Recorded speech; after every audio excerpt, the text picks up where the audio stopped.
to my channel. My name's Caitlin. This is my dog, Diesel Weasel. Look at you looking at the camera. And welcome back to another canine fitness video. On my channel, I share enrichment ideas, canine fitness, and product reviews. So if any of that sounds fun to you, make sure to hit the subscribe button because I share awesome content like that every single week, and I would love for you to be here for it. So a couple weeks ago, I shared a video on Instagram going over how to set up a specific canine fitness exercise that we do all the time. It's actually part of Diesel's routine. Diesel, come here. And he's going to be demonstrating it for you guys today. And I got so many comments, saying, oh, I didn't know there was a specific way to set it up. I've just been doing it. Or I got comments saying, oh, I've just been winging it. And I'm like, no, there's actually a proper way to do this to make sure it's right for your dog. Exactly. So what I'm talking about is dog Cavalettis. Yes, there is a proper way to set it up that is basically the right distance for your dog. And all you're going to need for this exercise in Cavalettis is a Cavaletti set. Featured here is the Vitpass Cavaletti set is behind his legs that you cannot see just yet. You can also get a Cavaletti set off Amazon. Just make sure you have enough to set up so it's 3 rows, so you have a total of 6 cones, and 3 poles. Other sets come in sets of like 6, so you have like 6 rows. There's no right or wrong. So, but for this video, I'm just going to use 2 because it's a good way to kind of be able to see this in this video. So to accurately create the proper distance, you actually need a helpful little tool.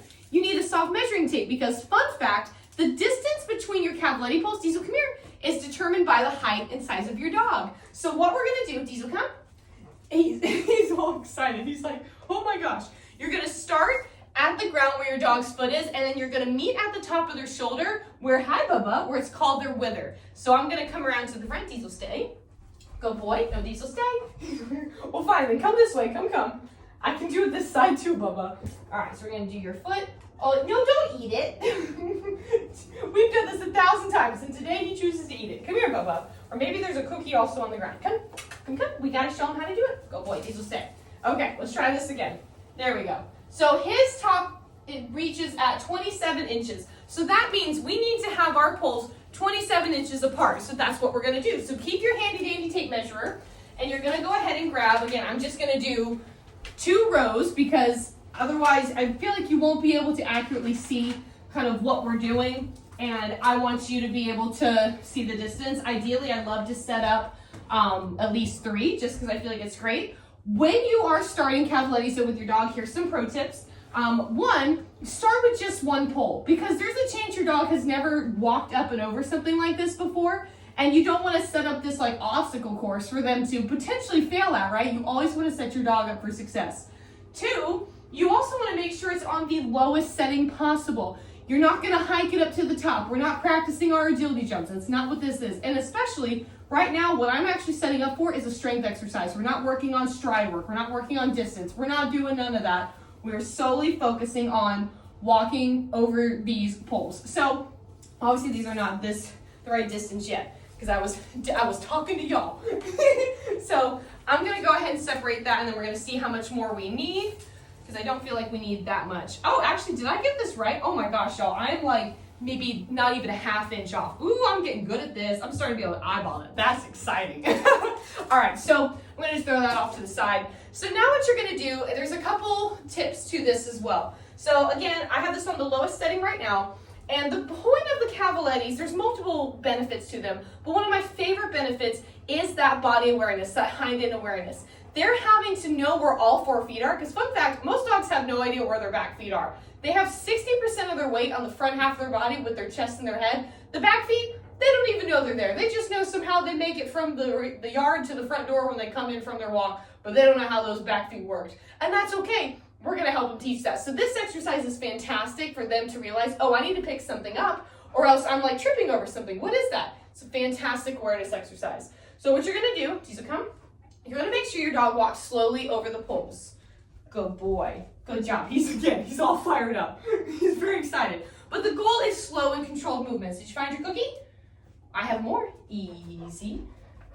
Yeah, good boy. I know he walked at a little bit of an angle there. It's because he was looking up at me. Sometimes I try to switch sides so his body weight comes into me, but if I'm on this side, obviously I will block you from seeing him.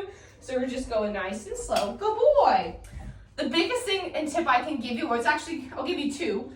If you notice that your dog is kind of sprinting through them, one thing that you can do is immediately take a moment to look at yourself and see how fast you're going. Because if you might not even think you're going that fast. I'm a naturally fast walker. Ask my husband, he hates it. he's 6'3", long legs, and I'm speeding past him like I'm off to the races. I don't know. That's just how I am. I get it from my dad. And so sometimes I really have to pay attention to that. So I'm like, why is Diesel speeding? And I'm like, oh, it's because I'm for whatever reason running a marathon during his fitness exercise when I'm not the one working out. So that is pro tip number one. If you also still notice that your dog is going really fast, something you can also do, I did this with Andy when we were first doing Cavalettis, is to grab their leash, put it on, and walk slowly with them. It really does help because you can just do those kind of quick, subtle little reminders. Here we go. Yeah, that's much better. I just wanted him to go through that straighter. It just has a subtle reminder to be like, hey, no, we slow down. And you can even keep your dog at just a little bit slower pace when you do that. Ready? Ready, Diesel? And it just kind of helps them to be more aware of what they're doing in a safer way. Because we don't want them tearing up the poles and knocking everything down constantly. But another thing to note here too is our dogs aren't perfect, and so we're always aiming with Canine Fitness to have 80 to 85% accuracy, right? Not everything we do is perfect, even though obviously our dogs are perfect. They're not going to do every exercise perfect. So, exactly, he agrees. So just something to keep in mind. Now, if you do notice that your dog is constantly knocking over the pole, say you set it up to the next height, maybe you might want to lower back. Maybe they're not ready to pick their feet up for that yet. Just a little pro tip. Another thing too, Diesel, come. You want to make sure, I've shared this on other videos here, that when you are setting up the poles, you want them no higher than hawk height. Hawk is this point. It's like that top little heel on your dog's foot. So that is essentially how to set up Cavalettis for your dog. I hope this was helpful. If you have any questions, obviously let me know in the comments below. Check out my Canine Fitness playlist for more videos, helpful tips, exercise ideas. I've got my website linked below as well. So many things in the description. And of course, I hope you guys have fun with your pups doing your Canine Fitness. So have a fantastic day, and we'll see you in the next video. Bye, everybody. Say bye, Diesel. Oh, yeah. Bye.